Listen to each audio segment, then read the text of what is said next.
now. So the meeting is being recorded, and a copy of the recording will be put out on our MOPAG YouTube channel, and that will be accessible within the next day or two through our website, mopag.net.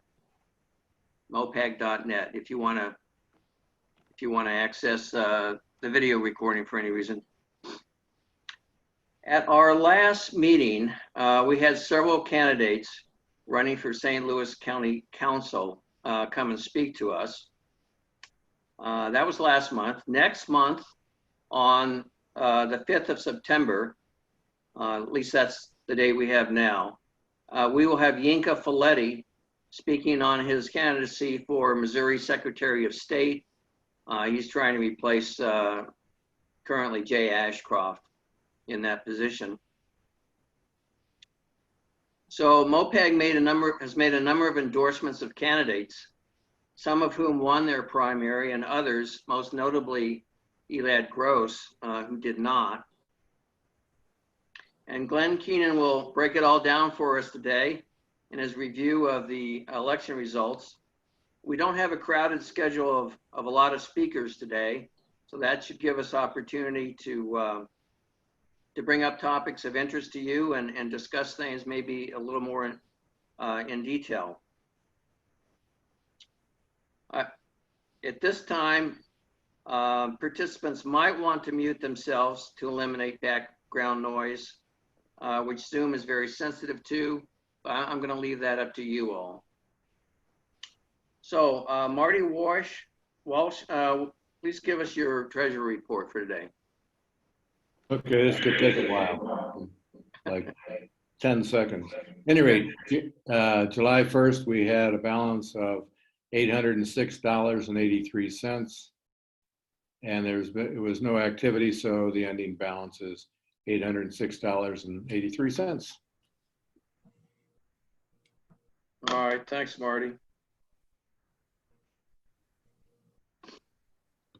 Okay, Susan, unless you have anything that you want to interject with, we're going to go ahead and get going here with Glenn to give us the election results and what it all means. Thank you. By the way, I opened my chat window, so if you want to just type in a question to me or raise your hand and I'll call on you, whatever works easier for you. First off, the good news is we finally have Medicaid expansion. It passed, and it passed by a few percent, which is good. Now for the bad news. Many of you may have seen this in the Post-Dispatch. This is the map of the state of Missouri by county. Medicaid. Pull it up a little higher there. How's Pull that? it up higher. We can't quite see that. There you go. Okay. The bad news is Medicaid expansion only carried in 10 counties in the state of Missouri. St. Louis area, Kansas City area, Boone County, and Greene County. The good news is we won. But just like with Nicole Galloway's race in 2018, more than 100 counties voted against Medicaid expansion.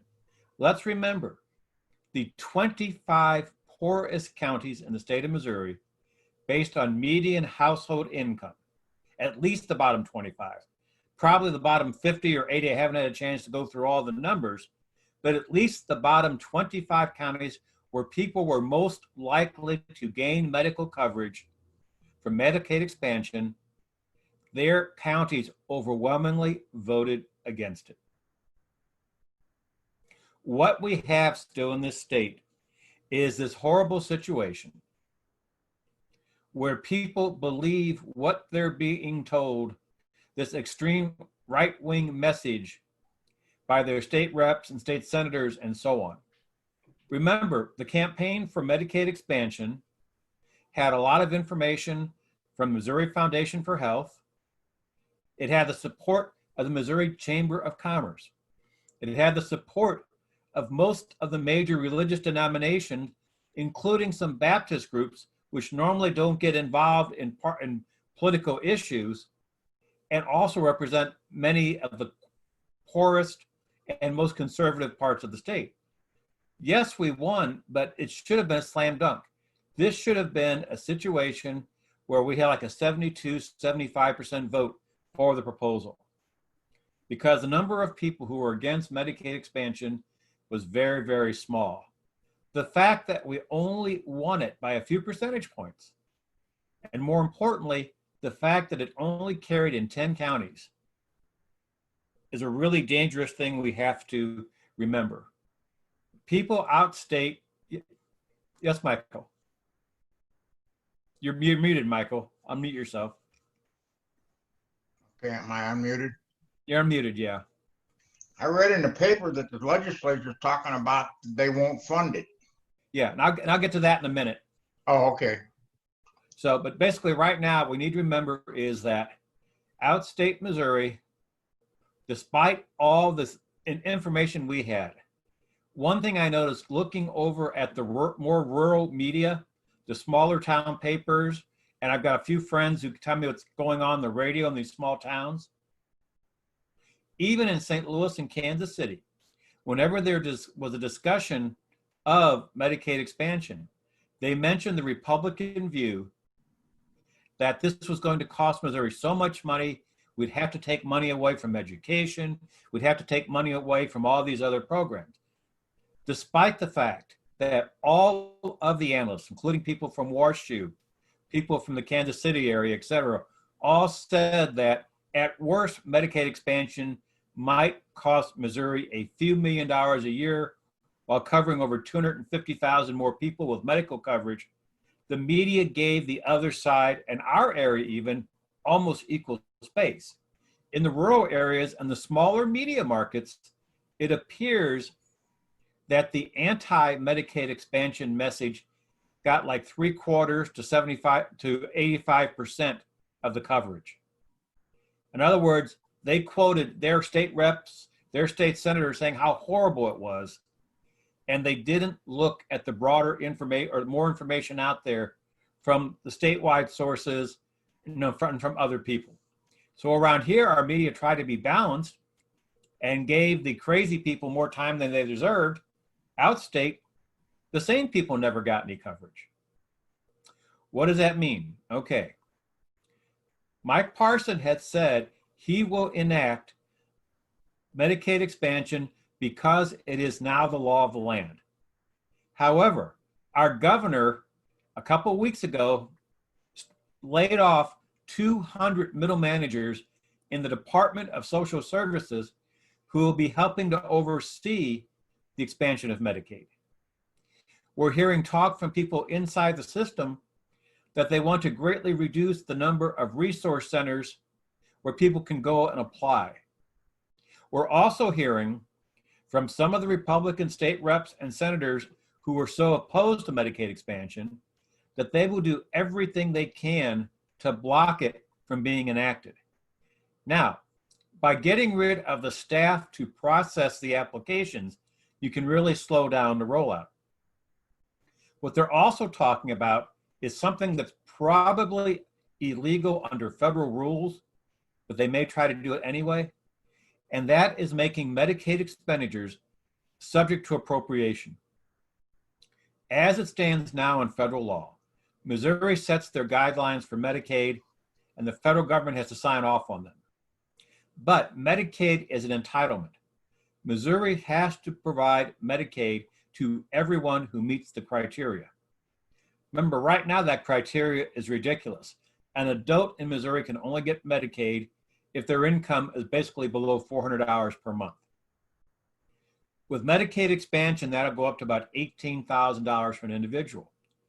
And even though the groups promoting Medicaid expansion, and every time I talked about it, everybody pointed out the people who are now going to get coverage are virtually all in working poor families. The workers themselves, their spouses, and their kids. Still, there's this great feeling out there that people are going to get something they don't deserve, that this is going to bankrupt the state, and we can expect a nasty fight, not just in the legislature in 2021, but probably in the courts for 3 or 4 years. The way Medicaid expansion works, if Missouri was to do it the right way, it is literally a one-page form the state of Missouri completes and sends to Washington, basically accepting the tenets of the Affordable Care Act to expand Medicaid. The governor signs it. I think there's a second signature, but it's one page. And we then take the same rules that the other 37 states have already adopted. Boom, 1, 2, 3, it's done. What we're probably going to see in Missouri is an effort, especially by Parson before before he turns over in January, to try to, instead of sending in a one-page form and just accepting it lock, stock, and barrel like voters expect, he's going to come up with a Missouri plan that's going to have all sorts of limitations, like subject to appropriation by the legislature. Some people are talking about a work requirement. That is not allowed in federal rules to make people work for health care. And especially when you think about it, many of the people who need health care probably aren't able to work that much anyway. A lot of the people who are going to get coverage right now are working part-time because they can't work full-time. So we're going to see a big, big push on that. And so the fight, we won the important round, the first round, but we still lose if we don't keep our eye on the ball, and if we don't keep the media, especially the media in the rural areas. In other words, next July when they start taking applications, and by the way, that should have been January 1st. There was already a compromise pushing it back to July to give Missouri more time to prepare, and I think that was a big mistake by the organizers, because it's going to give the legislature an entire session to try to stand in the way. But what we're going to see are a lot of efforts to make it almost impossible to access that benefit people now should be able to get. So any questions on that? I've got one, Glenn. Yes. Friend of mine, she can qualify for Medicaid if she does a $500 spend down. Spend down, yes. Now, will that go away? That will go away because the new income limits will be 138% of the poverty level, which is roughly that $18,000 for an individual. Most of the people in spend down are elderly with incomes below about $10,000 to $12,000. There are people on Social Security, but only about $1,000, $1,200 a month, which I know they shouldn't have any spend down at all, but that's it. Don had a question. Don, if you could unmute yourself. Okay. And this you may speak to later on, but is there any opportunity to do some horse trading in terms of broadband connectivity, commitments to rural health, this sort of thing that could create a middle ground? I kind of doubt it, because what I'm hearing from people in lobbyist positions and in political consulting positions is that while Democrats have a good shot at taking the governorship and possibly taking one other statewide office, it is unlikely the Republicans are going to lose their majority in either the House or the Senate. In the Senate, it's practically impossible, as I'll get to in a couple minutes. But in the House, it would be a stretch the way things are looking right now for Democrats to even break that 2/3 majority. So that means that if we get Koenen as governor and the Republicans have that 2/3 majority in the House, and there's a good chance they're going to keep it in the Senate, that would mean that they'll be able to override a governor's veto, which means they have no reason to negotiate because they can just outlast us and win in the end. The only thing that's going to cause them to mitigate their harm are people in suburban districts or people who have ties to the healthcare industry who are going to be afraid of pushback. So, any other questions on Medicaid? Yes, Don. Unmute. Getting my buttons straightened out here. So we won't define it today, but we're going to have to figure out a strategy here.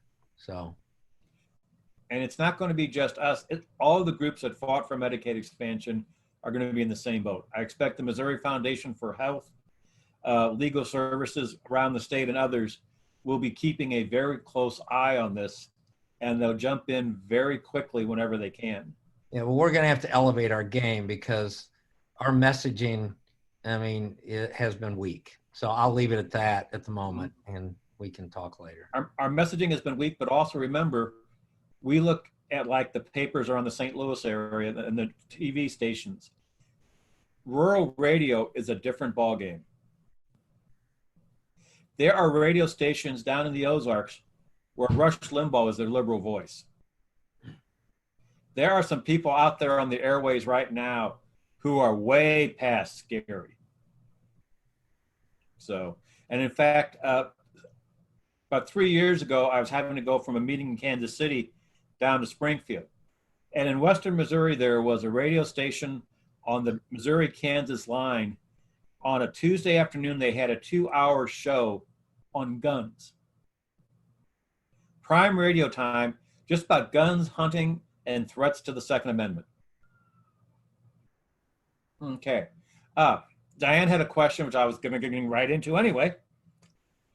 If Nicole, Doug Beck, Deb Lavender, and others win their Senate seats, would we be able to get around the 2/3 veto power? In the Senate, it's doubtful. What's There are 34 that we would get that other one, those 3 people and one other? Well, I'm hearing the smart money's on 2. Andrew Koenig has left himself very vulnerable. And at that level, a lot is going to depend on what happens further up the ballot.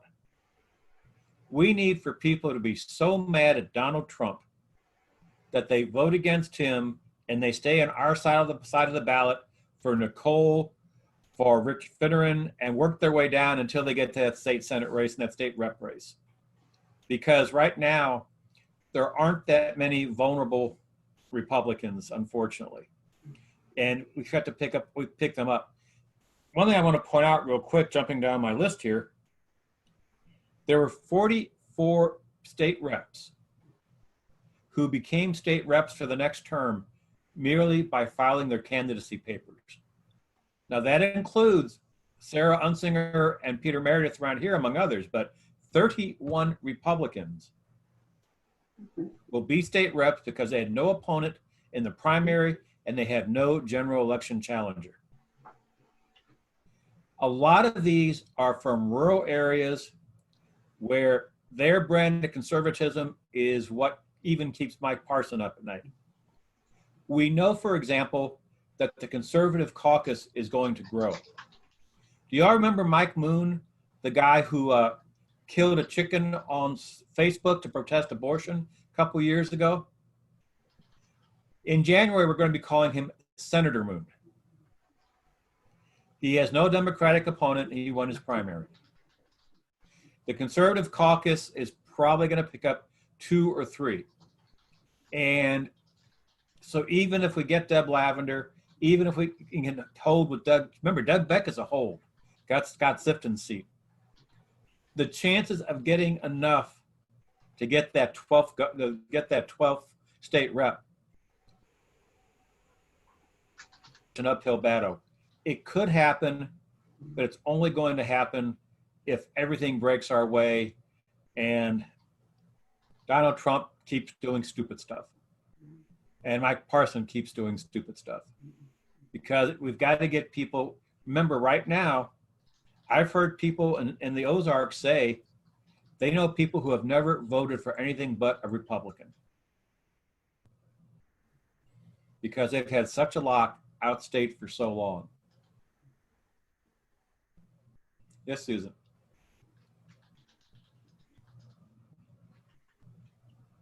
Susan. Speak up. No, he said Susan. So I'll get back to you. Ladies first. If you can unmute yourself, Susan.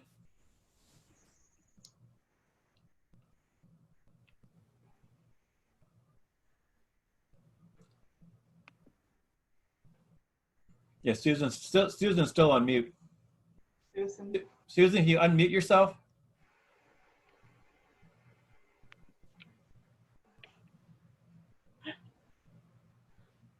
Susan, can we go to Mike and come back to you? Will you unmute? Okay, Mike. Actually, Fritz. Glenn, I just wanted to press you to the obvious next point of not having candidates running in specific legislative districts. How do we, as a local or semi-local group of Democratic proponents, how do we touch people in these districts that are geographically dislocated from ourselves? How do we get in touch with those people, much less motivate them, somebody who's a particularly motivated in that area, to run? How do we make that first move of even finding them and touching base with them? That's hard. It's something Peter Meredith put a lot of effort into that campaign to support Democratic House candidates, and they were having trouble finding people for a lot of these seats, even in the metro area. Outstate, it's hard because we have districts now.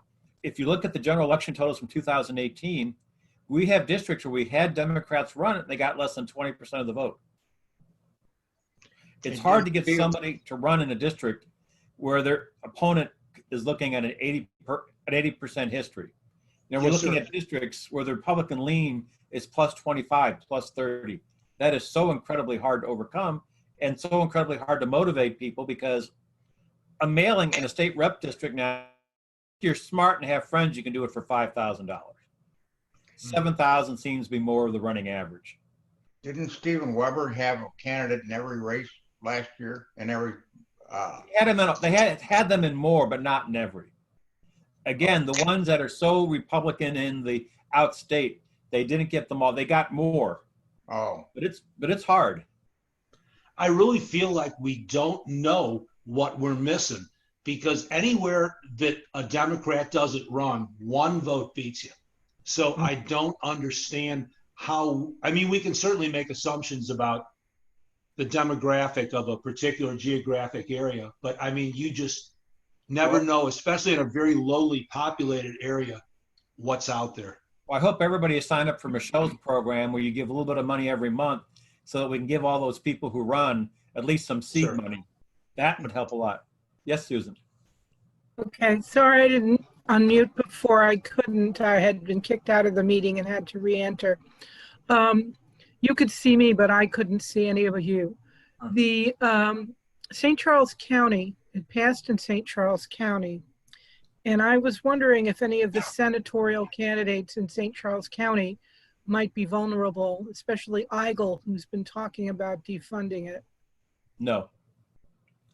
If you look at the vote total in the primary, in St. Charles County, the number of people taking Democratic ballots was pitifully low. And Eigel had two challengers, one of whom had trial lawyer money behind him, even though he was Republican. And Eigel blew away that primary. As hard as it is for me to admit, I don't think we can make Eigel vulnerable unless somebody has pictures of him, as the old joke goes, with a young boy or an old goat. Okay. So, and Diane asked about Vicki Englund is going to be working on building a bench, specifically in rural areas. That is something we have to do, but it's hard. You know, we have a few counties where we still have Democrats in county level offices. However, one of those is Worth County. We have like half the county-wide offices in Worth County, but yet they haven't voted for a state rep. They haven't had a state rep Democrat in at least 60 years. They haven't had a state senator Democrat in longer than that. So it's hard. Out there, you might vote in a small county for a Democrat for, say, sheriff because he's your friend or because everybody in the American Legion likes him.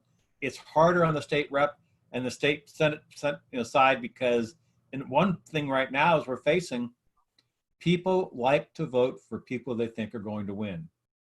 And unfortunately, the feeling outstate especially is that only Republicans win. Yes, RB.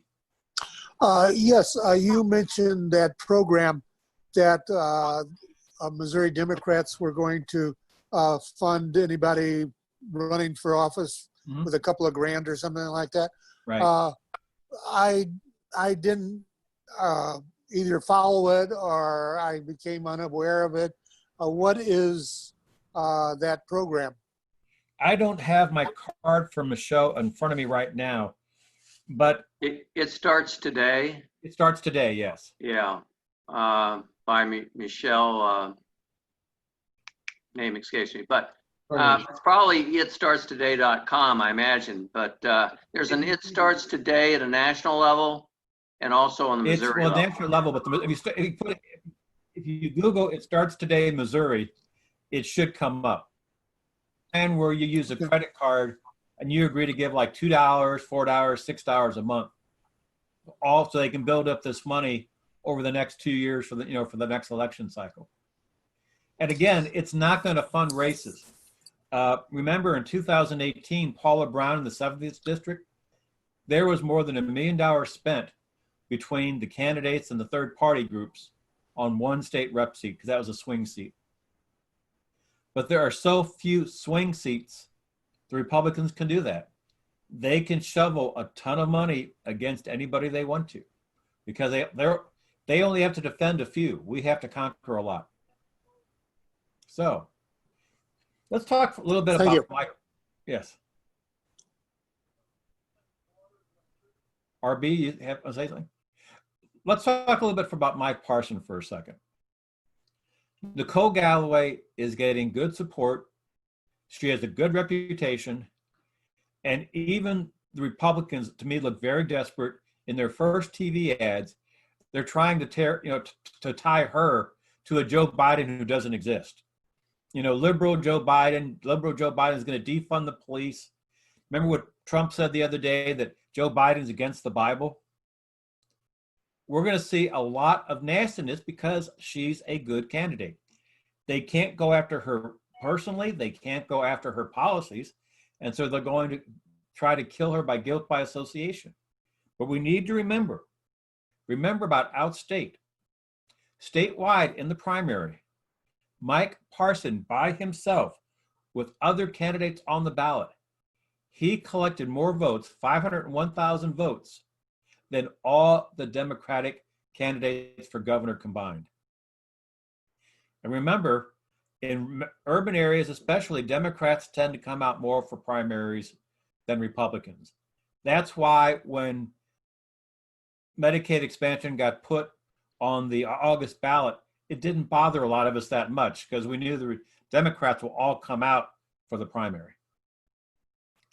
But Mike Parson starts with that advantage, that outstate advantage, where he starts with more people who consider themselves Republican. And we have to work at what we can do to knock him out, and basically it's going to have to be at the top. If Trump goes, the odds of getting rid of Parson goes way up. If Parson goes, the odds of getting in a lieutenant governor, an attorney general, a treasurer, et cetera, go way up. If we can get a couple going, the odds of getting people looking down the ballot and voting for a Democrat for state rep, state senate goes up as well. That's critical. And that's the only way we're going to topple them, because this state right now, even though, as we saw on the Medicaid expansion, as we saw on lost in a lot of those rural counties. Again, counties with low income where you would think they wouldn't want their politicians being for sale because they can't afford to buy them themselves. So that's going to be a big challenge for us statewide. On the state rate, looking around the state, there appear to be a couple of state rep races in the Kansas City area that people think in the suburbs, eastern suburbs, people think there's a chance to flip. In the St. Louis area, Gene Preto running in the 94th district. Remember, that was the district that went back and forth between Gloria Brown and Vicki England for 4 elections. Gene almost did it last time. She only came up less than 200 votes short. So that seat is flippable. There's a couple of other seats in the region that may be flippable. But again, the one seat we had, remember the special election, we got a Democrat down there on the St. Louis County, Jefferson County line by High Ridge. And he was knocked out in the general election just 5 months later. Mary Elizabeth Coleman, who took over that seat, had no opposition in the primary and then in the general election. She has already gone off the rails on abortion, on Medicaid expansion, because she knows for 2 years there's nobody going to be holding her accountable. She has already gone over to that super far right position because now she can, because there's no other choice unless you can get people in High Ridge and southern part of Fenton to all write in votes. So we have those situations, and that's a big thing we have to understand. We are not going to retake the House. We're not going to retake the Senate this time. It is also unlikely that we can get rid of that 2/3 in the House, even with the gains we're talking about. The odds are they'll still have that. There's a good chance they'll have that 2/3. A great election would be we get rid of the 2/3 by 1 vote in each of in the House. The Senate, again, Doug Beck is a hold. We've got to hang on with Doug Beck. If Deb Lavender can pick up, that's going to help. We only have one Democratic senator who's a shoo-in, and that's Rizzo in the Kansas City area. He was the only senator who had no opposition in the primary and no challenger. That's the only safe seat we have, because again, we can expect, Doug Beck can probably expect to see $1 million spent against him. Susan. In the city, Jamila Nasheed's term limited and Steve Roberts will be running to replace her, and that's a safe seat. That's a safe seat. But let's remember, going to the city for a second, that's one of the next things on my list. A lot of people are talking about the city going more progressive, and a new wave of activists coming in and taking over the party. That may be over optimistic. To me, looking at it and looking at the vote patterns and also looking at the vote counts, this looks more like your typical generational change. Lacey Clay, I like him. He's a great guy, but you don't see him around St. Louis that much. He, like a lot of politicians, 10 terms, didn't do the old-fashioned homework. You didn't see Lacey as often at things in St. Louis. And I think that's what made him vulnerable. He won in St. Louis County portion of the district. He lost the city portion of the district. And I think that's simply the generational change. More young people. Well, I live in the city, and I agree with most of what you said. I do think part of it is generational, but I also know that part of it is a move toward more progressive politics in parts of the city, and enough of it to have made a difference in Lacey's case. Right. And in terms of Steve Roberts and that race, I was worried that the progressive vote was going to be split between him and Megan Green, and that Michelle Sherrod would win. And it turned out that Michelle Sherrod's came in a distant third to the two of them. So in that race, you had an overwhelming number of progressives who didn't kill each other off for a change. Things are moving in a more progressive vein in some parts of the city, especially the eastern half of the city. But I think a lot of that is because we're getting more younger voters in that region too. That's part of it, but it's not all of it, because some of the younger people who have moved in are quite conservative. We have a growing number of libertarians. As housing values have gone up, especially in my area, we've had a lot of libertarians move in and Republicans. And so it's not just generational. But another thing to remember about the city, in the city, the highest contest in the Democratic primary drew 75,000 votes. A few election cycles ago, you would have 110, 120,000 Democratic votes total on a big race in the city.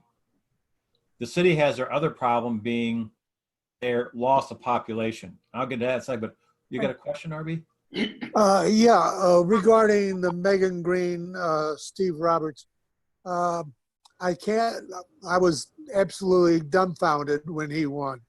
Can anybody explain that race to me? I can try.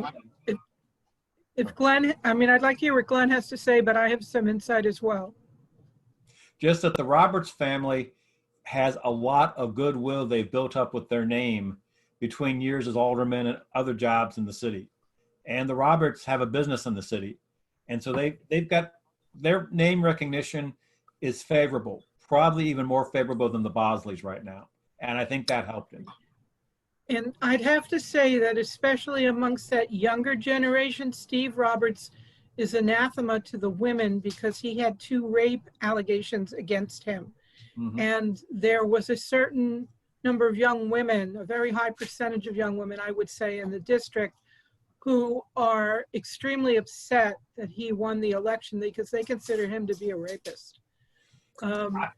Had that been a three-way race, Steve Roberts wouldn't have won.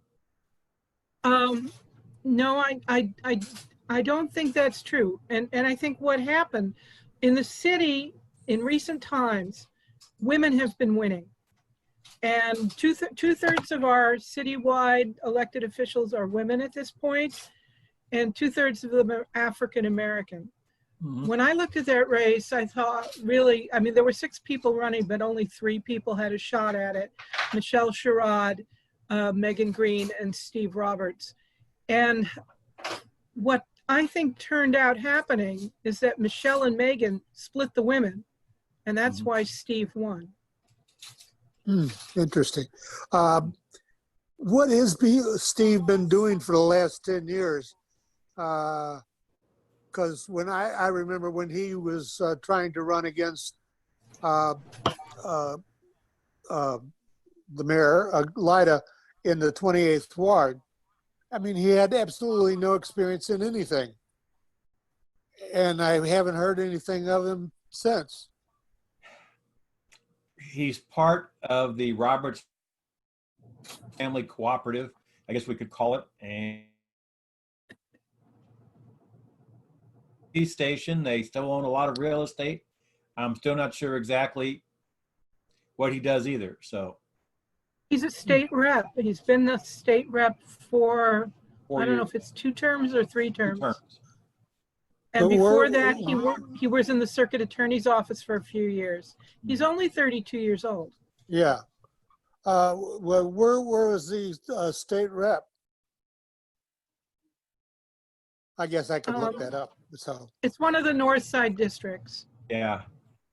I want to say his eastern line is around Jefferson. So I know Steve. I know Cora Faith Walker, who was one of his I'll say, whatever. And he's got comes with a lot of privilege financially and so on.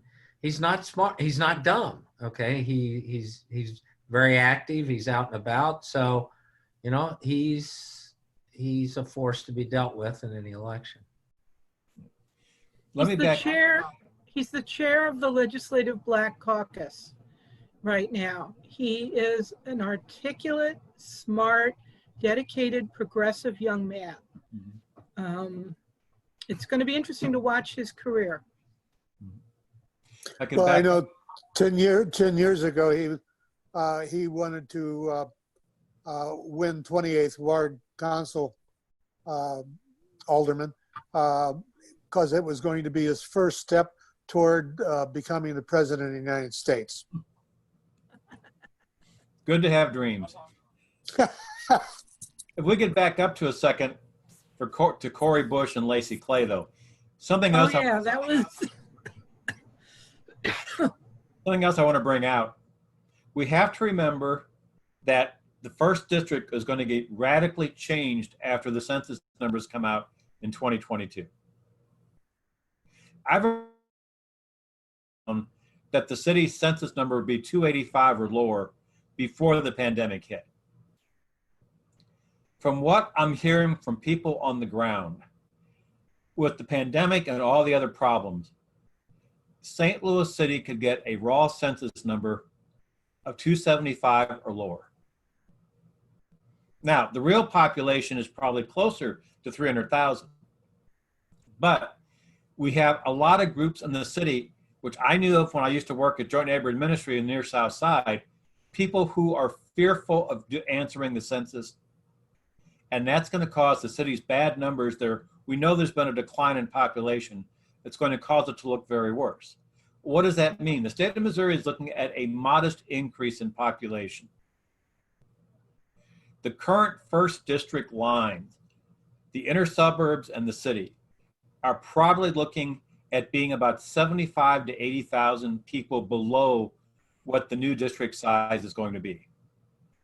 Now, Clean Missouri, unfortunately, does not touch federal district lines. What's going to happen is we're going to have Republican majorities in Jeff City, and how they decide to divvy that up. I would not be surprised that when all the accounting gets done and reporting gets done, that some of the outside money that helped Cori Bush actually had good old Rex's fingerprints on it, or some other people of his ilk, where they're looking now, rather than going up against an 11-term congressman in the next election, depending how the district is drawn, it could either go more south in the St. Louis County, it can go more west in St. Louis County, it really can't go north in St. Louis County, and there's nothing more to pick up in the city. We could also see, and somebody pointed this out to me, they could see the Republicans cutting the city in two and creating a new district that would start, say, somewhere around the ballpark and go to Cape Girardeau. In other words, totally make the city and even a lot of South County, because our population density isn't as high as it is in North County and Central County, they could make a lot of the city irrelevant. Remember, we saw them do that in 2012 with Jefferson County. The Republicans thought they didn't have a prayer in Jefferson County, so they sliced Jefferson County. Part of it is in the 2nd congressional district, part of it's in the 3rd, and part of it is in the 8th. In fact, there's one spot in the Jefferson County, you can walk for 20 minutes and have your feet in 3 different congressional districts. They destroyed Jefferson County because all is a Democratic stronghold, and they didn't want it to be a factor. They could play that game and split it up, and they could actually, even though there are requirements that efforts be made to retain majority-minority districts, they could probably draw a majority-minority district out of north of the ballpark and into North St. Louis County and so on, but then basically take the rest of the city in South County, and we could see when it's all said and done, we could have one more state house race in the state. That'd be a challenge for Democrats. Glenn, this is on the assumption that Clean Missouri is reversed. No, Clean Missouri, federal rules dictate federal districts. Clean Missouri dictates Missouri controlled districts. And they'll appeal to the federal rules. There's no doubt in my mind. We'll have very fair better state rep districts and state senate districts. But I think at the federal district level, it's going to be a catfight again. And I really think, looking at what they did in 2010, 2012, look at what they did in 2000, 2002, I really think that they would want it to be running against a 1-term incumbent rather than an 11-term incumbent. And I suspect that there may be a greater, I don't believe that flying saucers are monitoring us right now.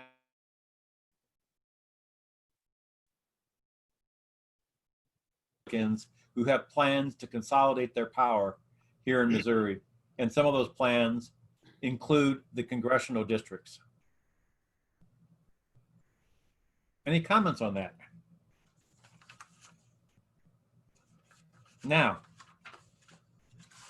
as I said, we're going to have a larger conservative caucus. Another thing we're to be seeing, and we're already starting to see it in the primary ad some people ran. And Mike Parson is really guilty of stoking this. You're going to see a lot of Republicans running against St. Louis, against urban crime, running against the idea that St. Louis is totally out of control. Kim Gardner is going to be featured in more campaign ads in rural Missouri than Governor Parson. She has become a symbol in the rural papers from Columbia, from Springfield, and so on. Everything she does gets covered. She has become the boogie woman. St. Louis, with all the murders, has become the enemy. And also, outstate Missouri, they promote this belief that the city of St. Louis and Kansas City take their money. Now, if you look at where the wealth is in Missouri and where the money comes from, it is very obvious. Charlie Dooley used to love to point out that St. Louis County is the economic engine that makes Missouri possible. We were like 1/6 of the population, but way more than 1/3 of the economic activity. More importantly, because there is a little bit of progressiveness to our tax system, St. Louis County, with a median household income in the $60,000 range, St. Charles County with a median household income in the $80,000 range, sends a lot more to the state than Mississippi County with a median income in the $25,000 range. In other words, it is the urban areas that pay the bills for Missouri. It is not the rural areas. The rural areas do not pay for their roads. They do not pay for their schools. They do not pay for their services. Yet, in this campaign, as we go around the state, and I'm going to be looking on every website I can find and asking friends to send me stuff, we know because Governor Parson has made it a big part of his campaign. His special session on ending violence, this idea that, well, we just put the 12-year-olds in Potosi in prison, in adult prison, the crime will go away. That is something, that is a political statement, that is a political move. We're going to see it in the campaign. And the problem is, it's also going to take some of our friends, people like Sarah Unsinger and Peter Meredith, for example, who are going to have to defend the city and defend the urban areas. We're going to have to expend a lot of energy defending our reputations, because outstate, it's going to look like we are the enemy to the state of Missouri. This goes back several years to when it came to concealed carry. A lot of people outstate believe if you don't have 2 guns and 100 rounds of ammunition on you, you shouldn't go to a ball game, because St. Louis is that dangerous. There are churches in rural Missouri where people wear their guns to church and the pastors encourage it.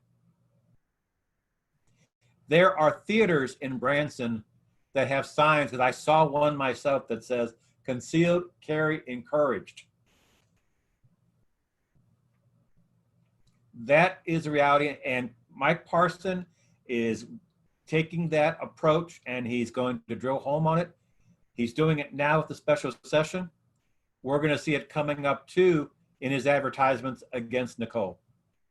You know, Nicole is going to, all of a sudden, Nicole's years in Boone County are going to disappear. She's going to be a St. Louisan who's running for governor. Now, Diane, you shouldn't just go in your bedroom and roll up in the corner until November.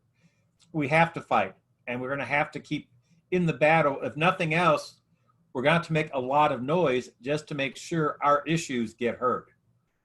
Because nobody on the other side seems to be worried about balance or fairness or reality or common sense. We've seen that time and again on all sorts of issues. And this year is going to be especially bad because of COVID-19 and the economy. You're going to hear a lot in the next week or two about how the state of Missouri had record in July. That's because they pushed the tax filing deadline back to July 15th. And people who owed the state money, individuals and corporations, and I don't blame them, they kept their money as long as they could before they sent it into Jeff City. So Missouri had a great July, but that's money we should have gotten in April. Looking at the report from the state on July revenue, here's something really, really scary. Sales tax revenue should generally go up by the rate of inflation and a tad more. That's just the way the math works, because especially now, food prices are up about 7% in Missouri from what we can determine. And if you look at the grocery store, there's a lot fewer sales. And also people, because of the pandemic, aren't shopping as many stores, so they're spending more on food because they're only going to one store. In July, sales tax revenue was up 1.1% over last year. Based on inflation, they should up about 2.5%. Add a little tad for the growth and so on, normal growth, it should have about around 2.8%. So people are not spending money. What else do we know right now? Missouri, people in Missouri on unemployment are now on federal bonus money, because Missouri, a lot of people who were laid off around St. Patrick's Day have used up their traditional Missouri weeks of unemployment. And they're now getting their $340 or $320 on federal bonus money. We're not talking about the pandemic money. We're talking about the bonus money that kicks in during a recession that Missouri doesn't have to pay back. We have an awful lot of unemployed people in Missouri, and we're now going into the second week where they won't be getting that $600 pandemic bonus. So in August, when the August sales tax numbers come in, let's not be surprised that even with back to school and so on, we see a decline in sales tax numbers, because a lot of Missourians are going to have a lot less money to spend. And it's not just on Dairy Queen and steaks, bread, and electric bills and gas bills. I think we're going to see a huge drop in the state and over the next few months in our state income. And that's going to cause Mike Parson, whether he wants to or not, to have to cut more funding, even funding to schools. Now remember, the Republicans claim they fully fund education.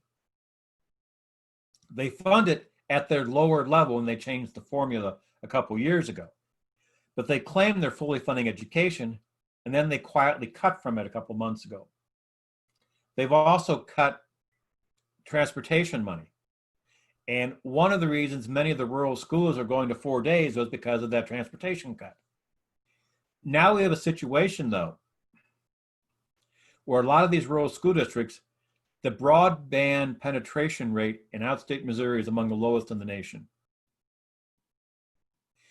We also know from experience, when funds pop up from the federal government to expand broadband in rural areas, they don't go to Knox County. They don't go to Texas County. They go to Wildwood, which is considered rural because of the 3-acre lots. They go to the eastern or southeastern suburbs of Kansas City, where they have similar neighborhoods, because those areas are better equipped to compete for grants than a Knox County or a Texas County. So we're going to have a lot of kids who are going to be trying to learn from home. In some parts of Missouri, there is still only dial-up internet. We couldn't do this meeting on dial-up internet.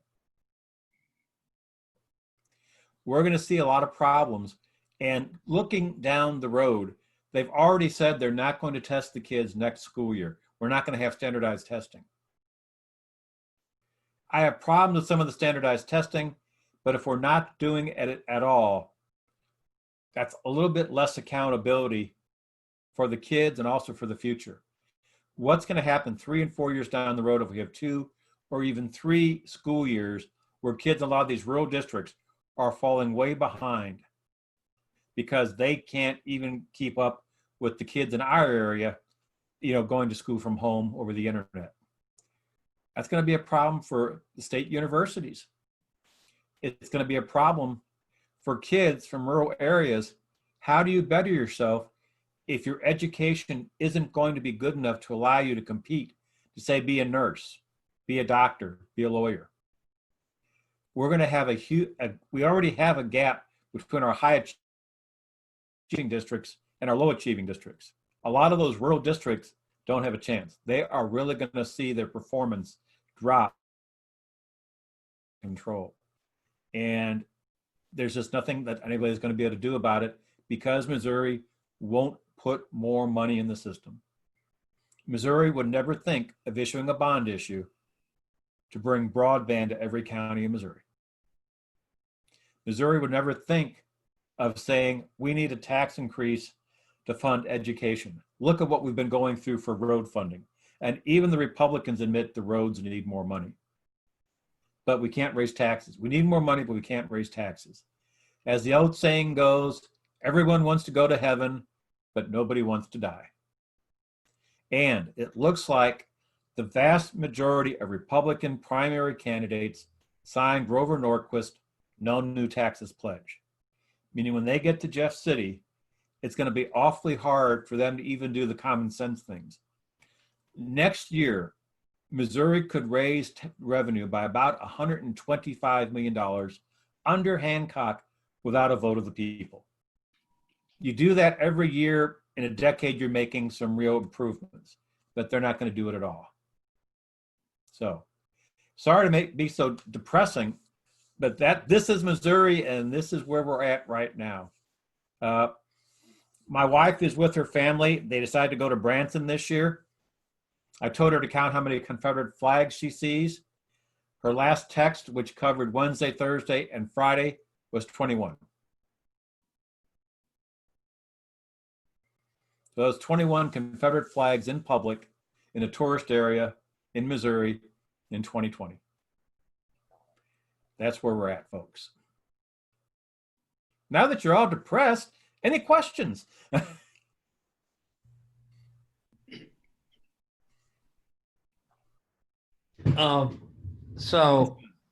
Well, I think I'll make a statement. I mean, I think this is an extraordinarily detailed and in-depth analysis, and we're very lucky to have you here, right, providing that. Thank you. I think at the same time, it underscores how complicated our challenge is, and what we have to do. Again, looking, we're in our mandate is to educate, empower, and engage. We have to elevate our game and make progress in rolling back this hollowing out and the psychological game that's been going on for the last 40 years.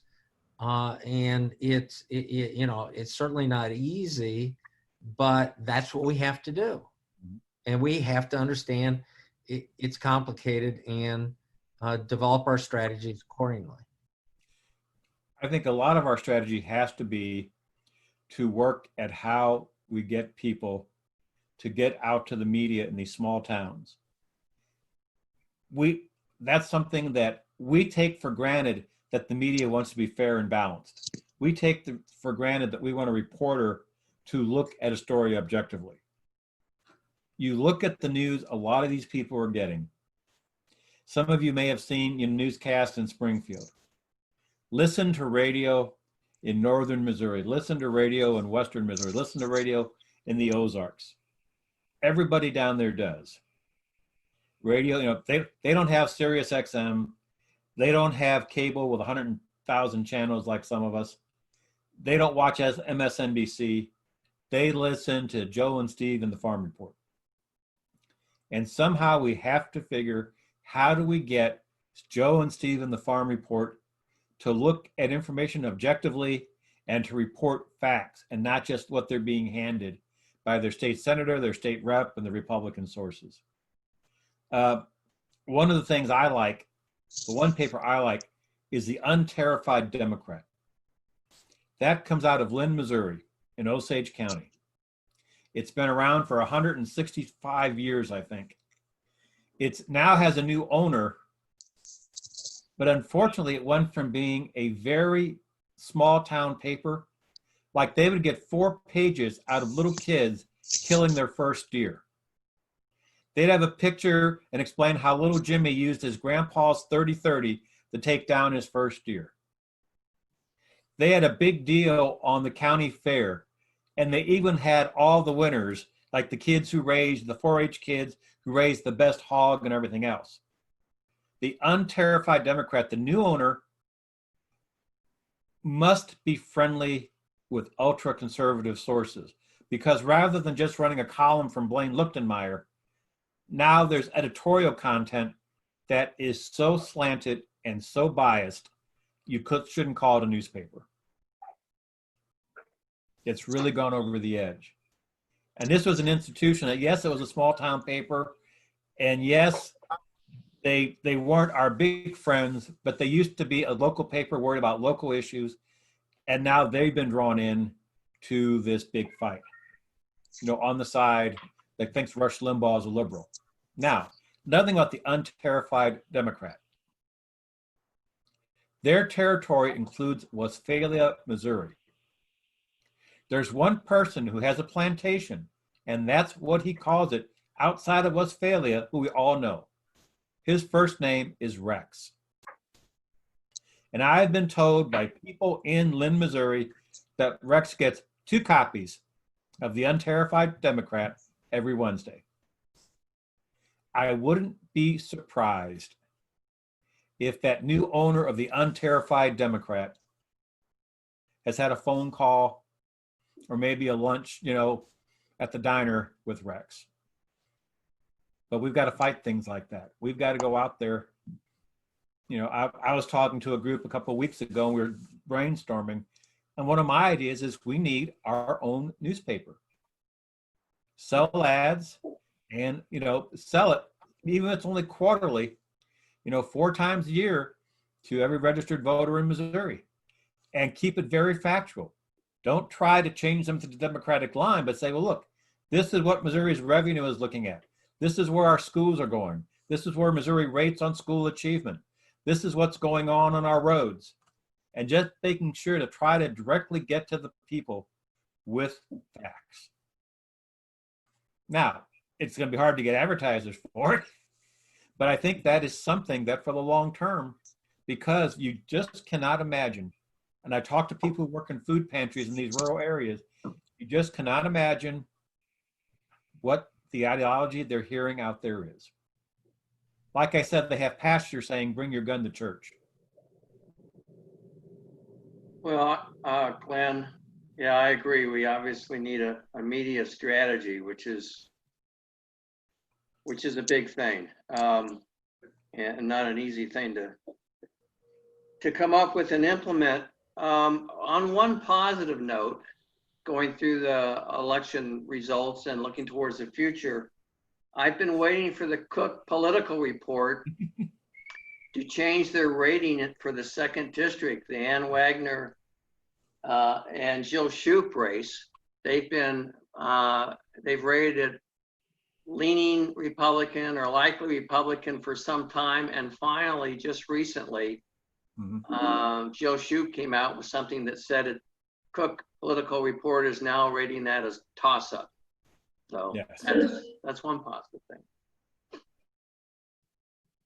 Again, it is a combination of Joe's hard work and Joe's great reputation, along with the fact that Ann Wagner has not been a great congresswoman, and the fact that she's tied herself to Trump. And so if Joe Biden can win convincingly nationwide, even if he doesn't win in Missouri, he's going to help Nicole, he's going to help Jill, and et cetera, and our statewides get through. And Susan's holding up her book, How Trump Stole 2020. Hopefully it's I'd how like Trump to talk about it. Can I have a few moments? Mhm. Hello?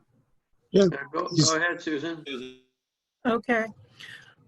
This is a new book by Greg Palast, who is an investigative reporter, has worked for The Guardian and a number of other print media over the years. And he has concentrated for a long time on voter suppression. He has written several books on that subject, and this is the most recent one, which was published 3 weeks ago, How Trump Stole 2020. Greg Palast. It's a paperback.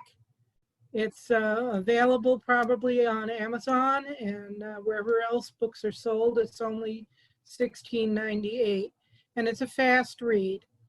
Basically, he outlines how the Republicans are organized to not only suppress votes, but to get absentee or mail-in ballots eliminated. And he talks about Chris Kobach and what Chris Kobach's methodology is, and he talks about what Brian Kemp did in Georgia and how that election was stolen from Stacey Abrams. He also talks about the Pew Trust's contributions to voter suppression.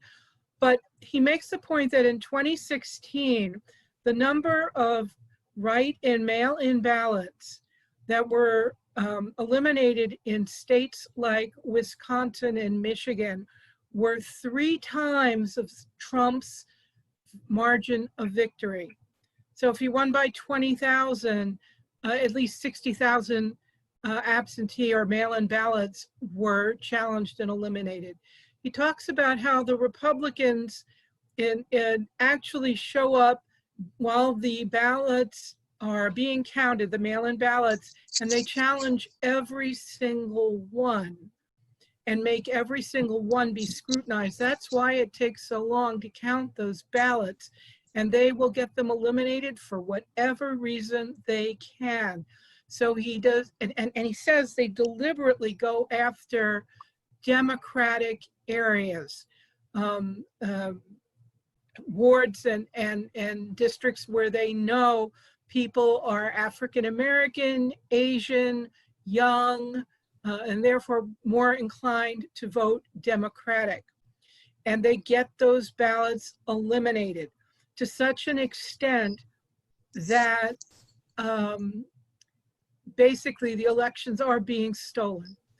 And so he discourages people from, I know, Lloyd has his vote by mail, but unless you know what you're doing and you're capable of following the instructions to the T, voting by mail in effect amounts to throwing your vote away because you won't know if it's counted or not. And the other thing with suppression of votes is that they knock people off who, if your name is Muhammad and there's a Muhammad in Georgia and a Muhammad in Michigan, they don't check to see that the birthdays are different. They just eliminate both people. And so in some states, as many as 500,000 people have been removed from the voting lists, and there's no way, you don't know until you show up to vote and discover that you're no longer on the list, and they'll hand you a provisional ballot, which they won't count. So this is being done across the country. It's been done in St. Louis, and it's something that we all need to know about and be aware of, and make sure that the media is on it. Actually, there was an article in the Post-Dispatch about this week, not the book, but the Republican strategies for stealing the election. And Chris Hayes also did a segment on it this week on his All In show. So I recommend everybody read this book. It won't take you very long, and you'll be much the wiser for doing it, because I'm deeply concerned about the Democratic Party being able to seize defeat from the jaws of victory. And the encouragement for people to vote by mail because of COVID might just hand the election to the Republicans this year. Let's hope not. I guess you all realize that in Missouri, St. Louis City, St. Louis County, and Jackson County have election authorities appointed by the governor, which is why in St. Louis County, which is very Democratic, Rick Stream, former Republican state rep, is the lead director of elections. But the thing is, in terms of the state, we're only like about 51%, 49% registered Republicans and Democrats. And, you know, it's awfully close. And it's being made less close by these kinds of tactics. And then, of course, while they're counting these ballots, if they're eliminating legitimate ballots, which is what they often do, it can be the margin of victory in a close election. One thing we've seen in St. Louis County, and Ann can talk about this too at Circle of Concern, low-income people tend to move more often than middle-class people. And what happens is somebody may have moved and actually updated their address with the Board of Elections, but the database the Board of Elections is using has the wrong old address because it hasn't caught up.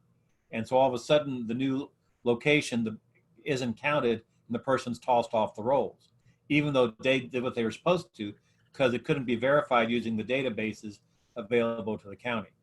And of course, the people who seem to get most often challenged on their address are low-income people who move a lot, even when they're trying to stay on the voting rolls. One of the things that Palace points out, though, and this happened to a large extent in Georgia, is that they send out postcards. If you haven't voted in 2 successive elections, they'll send you a postcard to the address of record asking if you still live there. If you ignore that postcard, they take you off the rolls. And most people do ignore those postcards. And yet they're still living where they've always lived. They just skipped voting for a couple of elections, which is not an unusual thing to do in this country. They found over 300 million people who had been taken off the ballots, off the rolls, still lived at the same address. They had just ignored the postcards asking them to validate that they still live there.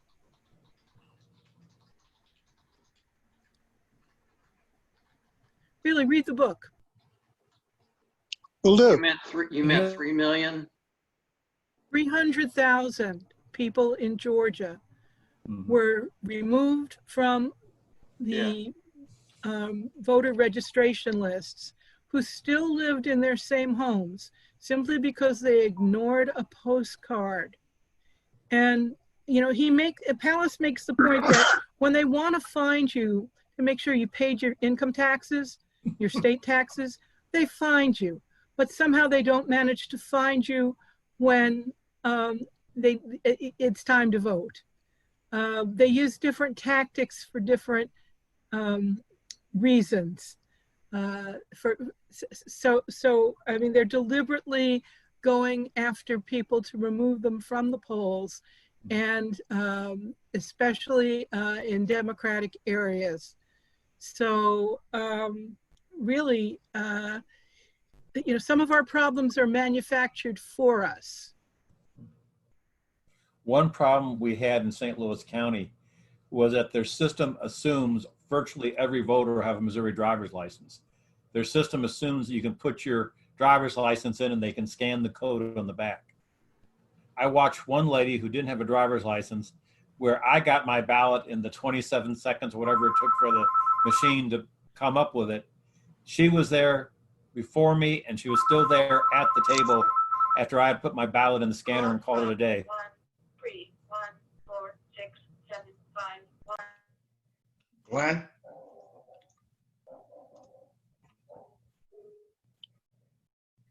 Glenn, I heard that now you can change your address when you go to vote because of the new system we've got, that it will print your whatever ballot you're supposed to have when you go in, and you can go anywhere in the county to any polling place and vote.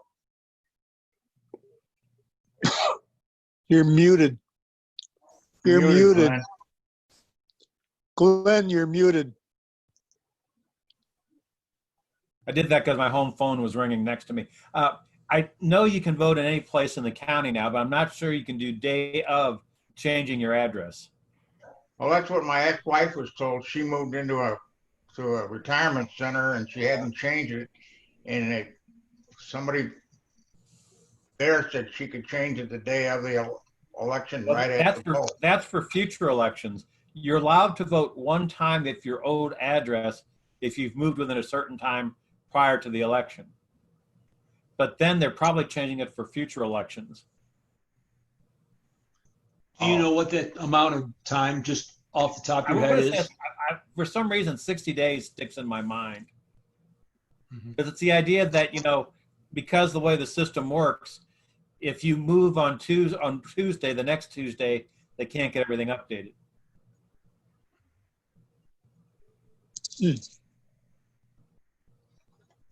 All right, Fritz. Just Glenn, just a general comment. I thought it was interesting that Cori Bush was talking the other day that she was promoting converting things from for coronavirus uh, aid from unemployment insurance and replacing it with a UBI. Mm-hmm. I don't know. I'm all for UBIs and financial transaction taxes, but any chance at all? No. Remember, in Missouri, we have been trying to knock down unemployment to 12 weeks, and we haven't had a benefit increase in over a decade. And that's after the fact that in the 2008-2009 recession, Missouri had to borrow hundreds of millions of dollars from the feds to keep sending out, because they had trimmed the uninsurance premium so sharply to hold down costs to employers, because we're so pro-business, they couldn't meet their obligations. And those same people, after that happened, their answer is to try to cut it down to 12 weeks and freeze benefits. So basically, you're talking about unemployment benefits right now in Missouri, essentially minimum wage, just above minimum wage, even if you're making $70,000 a year and you lose your job. Hey, Other thing, can I bring up something? Sure. Which I think is a true potential crisis. That Donald Trump wants to do away with Social Security and Medicare. yeah.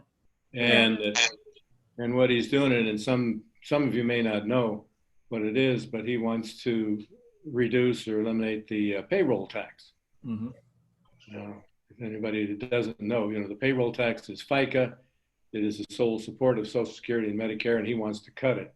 Mm-hmm. And the facts are right now that according to the trustees of the fund, if nothing is done in the next 12, 14 years, they're going to have to reduce payouts mm-hmm. to about 77% of what it is now.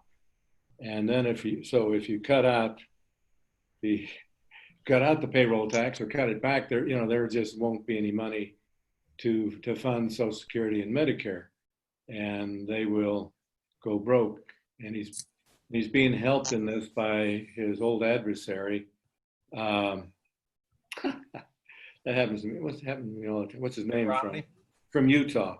Mitt Romney. Mitt Romney, yeah, who wants, as part of the protect us right now, he wants to put in this Trust Act, it's called, which has to do with handling funding of Social Security in the future. And what that has to do with the current stimulus package, I don't know, and neither does he. But this is designed to set up a backroom commission to determine payments to be made with Social Security and have it fast tracked through the system, so it's harder to be challenged. So let's say, and Mitt Romney also wanting to do away with Social Security. One thing that's going to slow that down is the country of Chile privatized their equivalent of Social Security. And after the 2008-2009 Great Recession, they got destroyed. And they had no recompense. Yeah. I think the experts who have followed that, even the ones who talked about privatization, realize there is such a huge risk.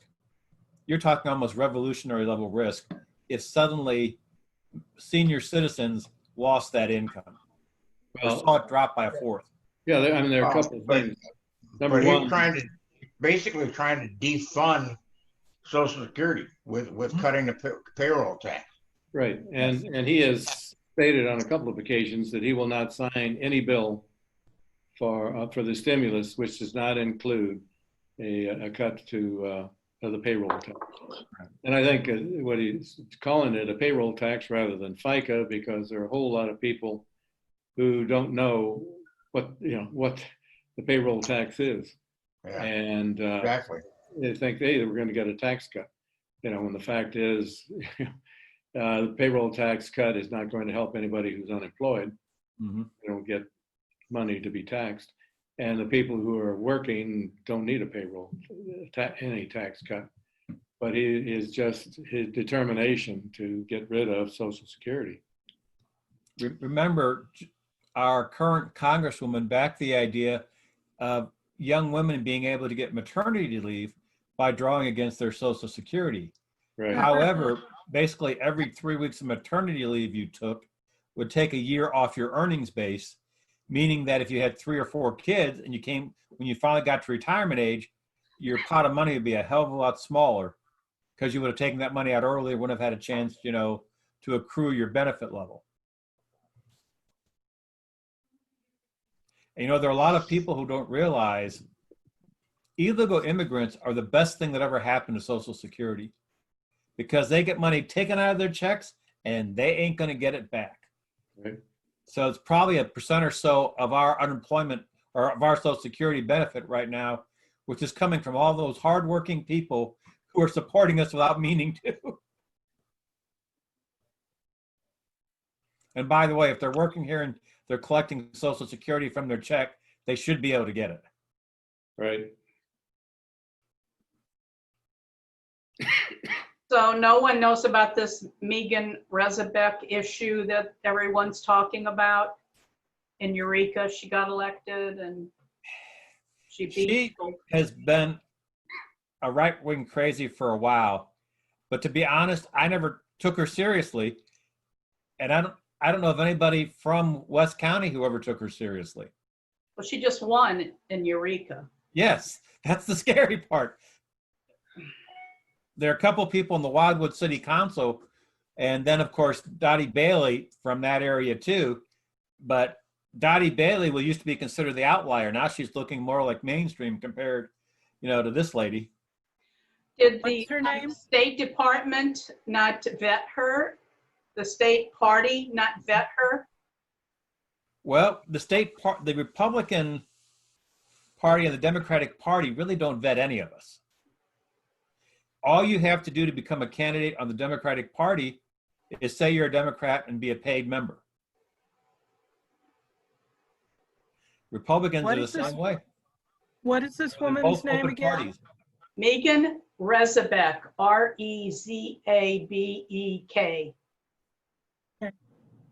So she won the Democratic primary. Is that for Missouri House? Is that what you're saying?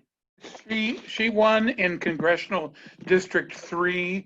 She'll represent the Democrats against Luke Kmeyer in the general. Oh, okay. She won't win, but she was running against a good Democrat and trounced him apparently. Okay. Well, and this Oglesby that was in the primary against Megan everybody thought he was going to win, and nobody's figuring out how she got all these votes. And she didn't even run a campaign, and her opponent made over 40,000 calls and had over 200,000 media engagements. But don't remember that 3rd district goes from Jefferson County to Jefferson City. And it's very possible there was an underground campaign and there could have been Republicans voting in the Democratic primary for her. Because remember, you look at the total vote count, it wasn't that high. The Democratic vote count in that race was not like, say, what Joe polled or what Cori Bush and Clay polled. Cori Bush and Clay and the other couple candidates, they were over 80,000 votes in the Democratic primary. I don't have that number in front of me, but my memory It looks like was 40,000 total on between Megan and Dennis Oglesby. Yeah. And since the congressional districts are roughly the same size,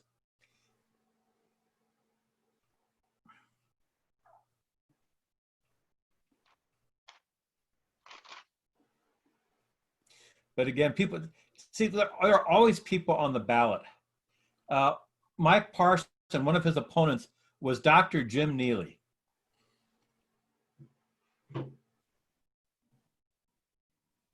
We lost you. Neely's website and his platform. Say again, Glenn, we lost you for a minute. Okay.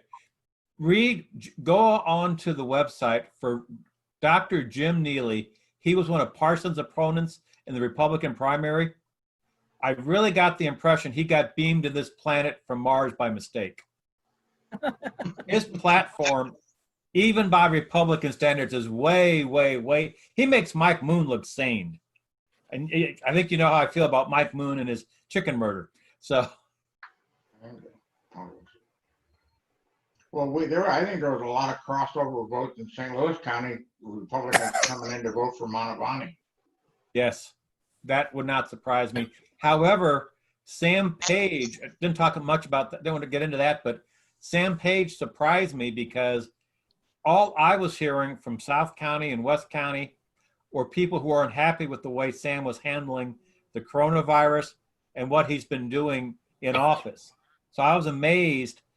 Of course, I got to be honest, I was one of the people supporting Jake Zimmerman. Sign is in the garage now, but I really thought that Montavani was going to have to get rid.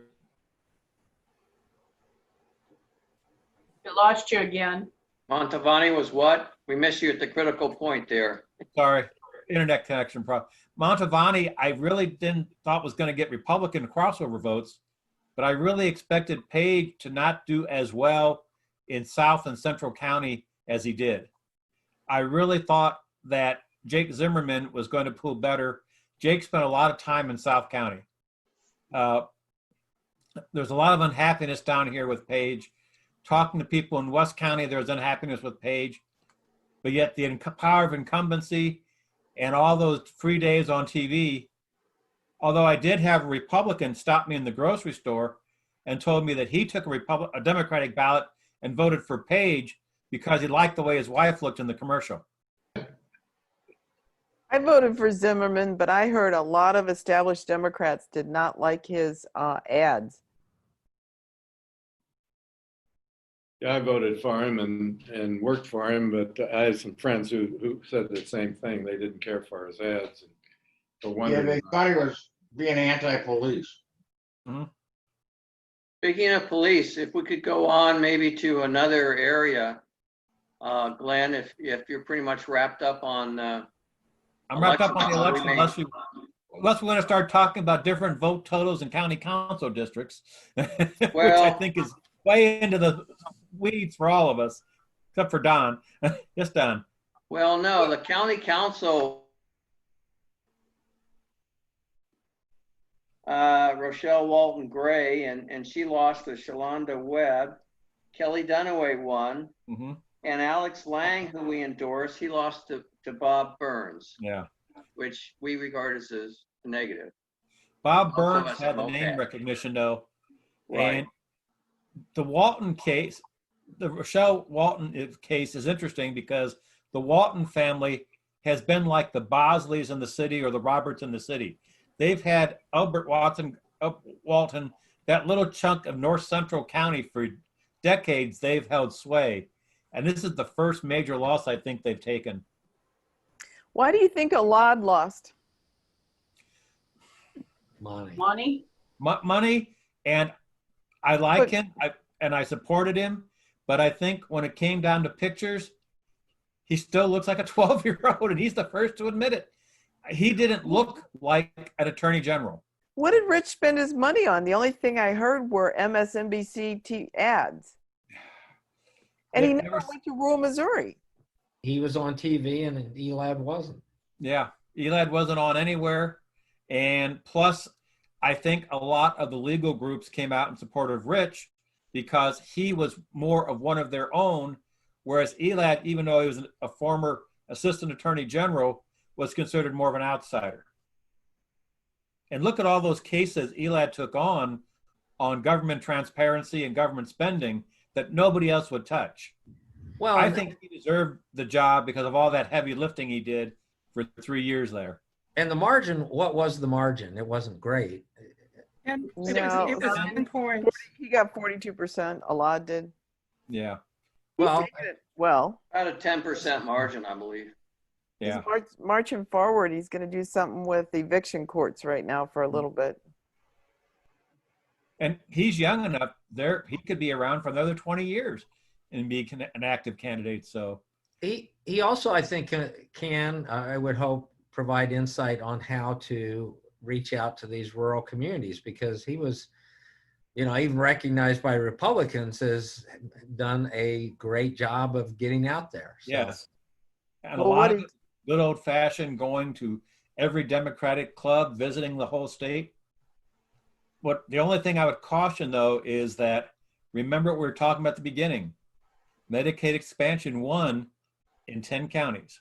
Yeah. So if you're going to run a statewide race, you need to spend a lot more time in St. Charles than in the entire 6th congressional district. So before we move on, I think, and I put this in the chat, and that is, what are we going to do as an organization to stave off this march to Armageddon here? If not us, then who is going to change this these trends in our democracy right now? I think we need to get a general Democratic consensus around people like Peter Meredith, who's trying to get more support for House candidates and others, and have just go back to being a movement more than a party. I think our Movements have had messaging, success lately, parties haven't. but I think our messaging and who we're talking to, we have to be more effective. And another thing I put, we have those churches, religious groups, we have to reach out and do our education and engagement work there as well. The Republicans are preying on ignorance, okay? Not the first time in history that's been done. We have to stake out our position that is, elevates shared prosperity, and make that sell, because mothers, families do ultimately care about being able to put food on the table and the welfare of their children. And whether you're rural or urban, there's plays there that we're just not effectively messaging on. Let's go back to where we started with Medicaid expansion. The Catholics, the Lutherans, the Methodists, a lot of Baptist groups, all the Jewish congregations in the state universally pushed Medicaid expansion. Northern Missouri is largely Methodist. Their bishops came out strongly for Medicaid expansion. Southern Missouri is largely Baptist and Assemblies of God. Assemblies of God did not oppose it. Baptist groups supported it. And yet, look at that vote total in those rural areas. They listened on political stuff to their politicians more than looking at it as a moral issue and looking to their ministers.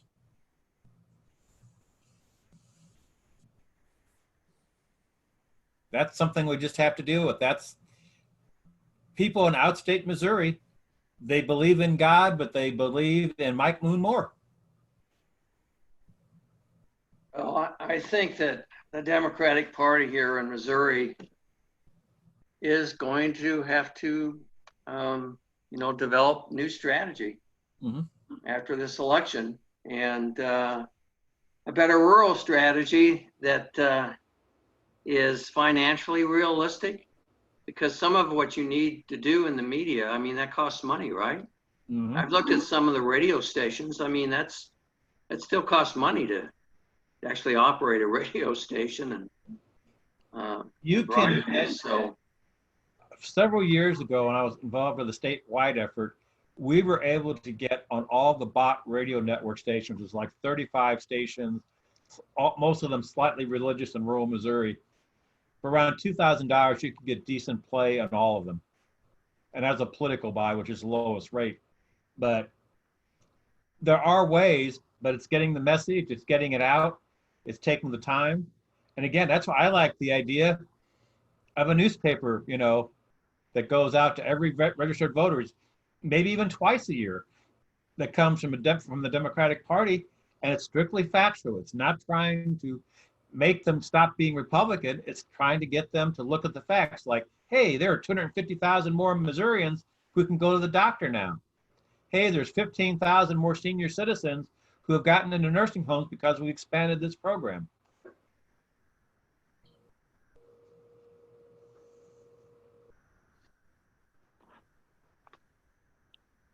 Okay, well, moving along then to another area. Well, does anyone else have anything they want to bring up before I bring up some other topics? I just wanted to mention. I guess not. Mike was trying to. Oh, okay, go ahead. I had a question, and it's not political. Is Logue Koenen by any chance a retired electrician? No, No? he's a teacher. He was a teacher, I think. Oh, okay, because I worked with a Logue Koenen when I was an apprentice. I could be wrong, but I have not really It's my talked. dad. That's my dad. Your He dad? died in 86. Well, I worked with him when I was an apprentice, so Oh, wonderful. small Good. world. Yeah. There are a couple of things I wanted to mention in terms of the election coming up in November. I imagine we're going to see some surprises, and that should not surprise anybody. Some of the surprises we might see, I don't know if you've been keeping tabs on Attorney General Barr, but you know, he's had this guy named Durham investigating the origins of the 2016 Russia investigation. And Durham's been on that investigation now for about a year. And Attorney General Barr, when asked in congressional testimony lately if he would commit to not releasing this Durham report before the election, a report which most certainly would hurt Biden in some way, Barr said no, he wouldn't commit to not releasing that report right before the election. So that's something that could happen. Also, the Manhattan District Attorney is working to bring charges against Trump. I guess you've been hearing a little bit about that. They've gotten Deutsche Bank to turn over financial records, and there's still legal wrangling going on regarding release of Trump tax returns. I'm not particularly hopeful, given everything that's gone down in the last 3.5 years or more, that we'll get those tax records brought to light, but we may see some surprises from the Manhattan Attorney General. So those are a couple things, among no doubt many others that might occur before November. What do people have any thoughts regarding the federal agents coming to St. Louis? And maybe somebody can fill me in on that.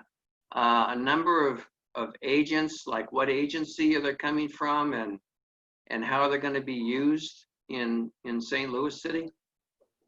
It was portrayed to me by a member of law enforcement as something similar to what they did during the Obama years when they sent in a task force to go after gun crimes, because the federal statutes are easier to get convictions on than the state statutes, and the federal government has more dollars for prosecution. So they're saying this is the same approach in St. Louis as the Obama administration took with limited success. It's not quite like what they did in Portland with the guys in camouflage gear and unmarked SUVs. Isn't it quite similar to what they were doing in Kansas City? Probably. The Legends approach, yeah. Yeah. Susan, I wanted to ask you, have you heard much talk about that in the circles that you're in? I think I've sort of been missing in action for the last couple of weeks because I've been bedridden with arthritis. But my guess is yes, that people are talking about it and are concerned. We're being targeted. Cruson came out the other day saying that she was all for them working on gun control, and they would not be involved with street crime. Who said that? Lyda Cruson. Yeah, well. Yeah, I heard that they're all desk jobs. Yeah. The paper, yesterday's paper said that they would be responding to a lot of any murders, homicides.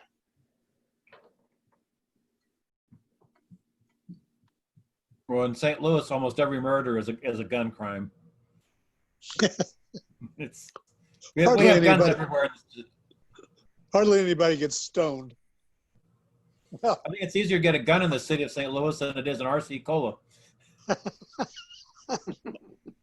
It must be. How many 14-year-olds are gonna, anyway. Okay. Other comments. I wanted to ask people for next month's meeting, which is tentatively planned for the 5th of September. Is there anything in particular you would want to see on our agenda in addition to Yinka Folletti, who probably will speak for maybe 30, 40 minutes? I'd like to get Mike McMillan on our agenda as soon as possible. Mike who? McMillan with the Urban League. Oh. If we can get somebody for the effort to defend clean as well, because that, that revision of clean is going to be on the November ballot, and to see how the people who pushed clean initially, how they're planning to attack that or how they're planning to defend clean would be helpful to know, and what we can do to assist them. Yeah, on a previous board meeting, we talked about trying to steer our meetings more toward election issues towards November. Yeah, the Urban League, it's interesting. They made a recent consolidation, right, Don, with another organization there in St. Louis, and I thought Grace Hill. I don't know a lot about the consolidation, but some kind of new arrangement. The Urban League is probably the most, I'll say, progressive institution in the St. Louis metropolitan area, in my opinion. There are others that you all may think that way, but when I look, they are doing great things in terms of addressing the current COVID crisis, and they're deep into housing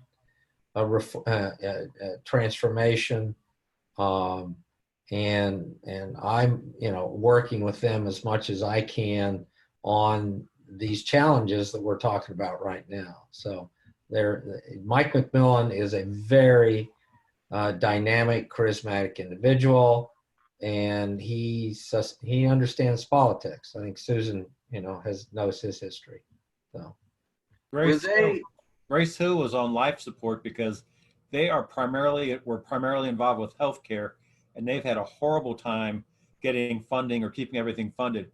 And they have so much more potential because there's so much unmet need in their core area in the city and inner suburbs. So Urban League is much more sound financially. That's a good move for Grace Hill and a good move for the community to buttress them up. Well, that answers my question, Glenn, because I thought maybe Urban League was looking towards Grace Hill for support, financial support. So obviously not. The Urban League, Mike McMillan stands up each year at his annual meeting, and Centene, Worldwide Technologies, and all kinds of other entities in the community shower him with millions of dollars in contributions. Now, that money gets spent on the community because they've demonstrated their capacity to deliver on what they promise. Did they have any relationship to this Delmar Divine project? You know? I don't think so. I'm not familiar with the Delmar Divine project per se. I know the Delmar Divide. That's what he's talking about, yeah. No, Delmar Divine. Oh, The lady from Build-A-Bear wants to turn the old St. Luke's Hospital into a facility for small nonprofit groups and some housing. Yeah, I don't know the details of that, so thanks. Okay. Thanks for that. No, Okay. I don't know that relationship. All right. Well, Glenn, that was a great presentation, as usual. I think you keep getting better each time you present to us. sorry, it's so depressing. Yeah, you are always Debbie Downer, but that's the way it is. You know, we won't shoot the messenger. Thank you. Oh, we're used to it. We're Democrats. Yeah. Democrats in Missouri, yeah. Okay. Any other, yeah, go ahead. Any questions or other topics? What do I have to do to actually become a member of MOPAC? Well, you can go to MissouriProgressiveAction.net, MOPAG.net, Okay. and you'll see a contact. You'll see About Us on the right-hand side at the top, and if you click on that, you'll see a place to join. Okay. And you can join with your credit card or PayPal or what have you. All right. Thank you. You know what, with not having regular meetings, is it possible for maybe someone at MOPAG should send out an email to people reminding them about dues? Because I don't know if I'm paid up or not. I never know in any of these organizations. I can tell I you don't know, what, Susan, do we need to do that? Yeah, I have done it. Not in the last 2 months, though. Oh, well, maybe I didn't know anything, so I didn't get it. I think Good. we can check for you, Diane, and see if you're paid up. You are. I think Diane is, I I'll thought tell you in a but second. I will check. Can one check that, whether or not you're paid up on the website? No, we don't have it on the website right now. We also have a post office box that you can send a check to. Marty can tell you what that is. PO Box, geez. You get so many checks. I just there yesterday, 22743. That's what it is. Zip code 63122. 63122, yeah. Hey, Marty, can we pay online somehow? Yeah. Oh, I did miss that maybe, but Yeah, you go to mopag.net, MOPAG.net, and you can pay online under About Us. Which And, way do you prefer, Marty? however, we'll get here easiest for you. Okay, yeah, Diane hasn't paid this year, but she may have paid, that November, December last year. I don't have those records right here. But I had thought that Diane had paid. Yeah, I did too, so I was mistaken. Dues are $15, by the way, per year. Okay. I wanted to ask Ellen Wentz, did you want to tell us a little bit about what you posted on the chat? Oh, well, I did one session with them at one point. There, now you can see me. But they have interesting ways of looking at messaging. So it may be an interesting thing to attend next Saturday. It looks like it's $10. Where is that? Are you talking about the Dave and what is their name? I was looking at the article that you posted. I didn't. Oh, okay. That you posted. The Washington Post article. Well, it looked at the Amendment 2 results in a more positive way for Democrats.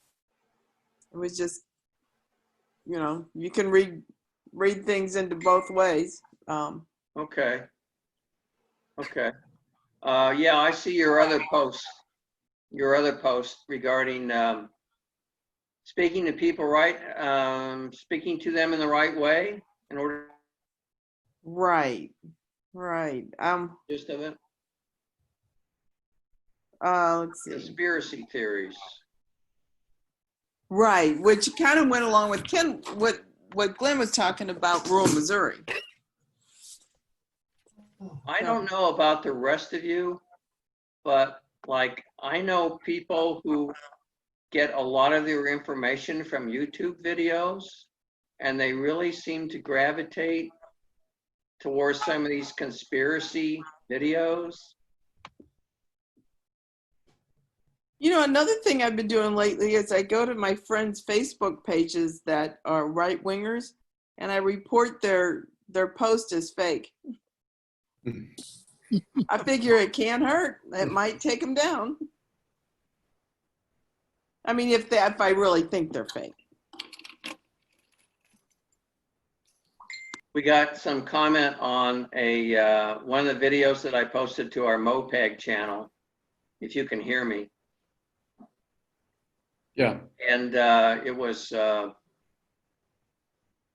think it was directed towards Nicole Galloway, because I posted the video that we had with Nicole on YouTube, and you would get a lot more support if you didn't support killing babies, that sort of thing. And then there was crosstalk, you know, back, and that's so I guess it's better to be noticed even a little bit than not noticed.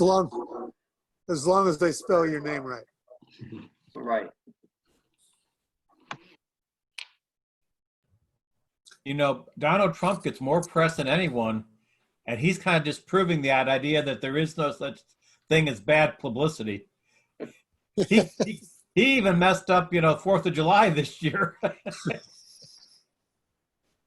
Okay, anybody have anything else before we wrap it up? Just to echo what Glenn just said, part of Biden's strategy is, you know, let him dig himself in a hole, and he's doing a damn good job of it. But back to the conspiracy theories, and I was just trying to find it, but you know, we're looking at our culture here, and you know, racism and white supremacy is part of this conspiracy susceptibility as well. And it's a little rough. The language is a little rough, but I shared a video that's fairly long on racism with Steve. I forget, he's one of the late night hosts. John, is it Oliver? Yep. Yeah. John Oliver. Okay.